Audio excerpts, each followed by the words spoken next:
the CEOs out there, and it's a question that I wanted to ask you. Your coping mechanisms for stress. I know you walk a lot. I'm also a walker, but I think it's important to note that as a CEO of an organisation, there's no one effective to tap you on the shoulder and say, "Thanks, Mark, you've done a real good work, good day at work here. You can finish up now." And often you will take work home when you're on the laptop and it burns the midnight oil. What was your coping mechanism to deal with stress? Because during your time, Royal Commission, even the acquisition of data to submit to the Royal Commission itself was an absolute nightmare for providers, nationally speaking. I had to work with them myself. So what was and during obviously COVID and dealing with that. So what was your coping mechanism for stress? How do you deal with it?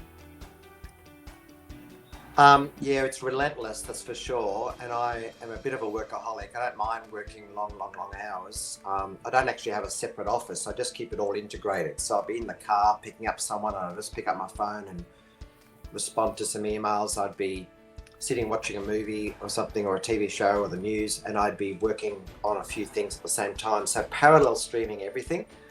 I believed in is it the Italians who have the one-touch soccer method? So if I open something, I have to do it and pass it on or close it. This opening things and looking at them and thinking I must do that later and closing it is just turning a massive pile of work into a massive pile over there that you'll never get to. So I always tried to be very fast and responsive. I think, Mark, the number one issue for me, or the number one strategy for me, and this was not just in aged care but in child protection and disability, was to not personalise anything. I really wanted to keep the emotions under control. I had energy, but positive energy. I tried to avoid personalising and getting upset and unpacking in my head and my heart and my emotions, any of the things that were happening. There was no value for me to be dumping any of that on anyone, my family or anyone at work. The executive loads around me, everyone there, my great team and the managers had to cope with everything just objectively, just moving through it. Don't take it personally.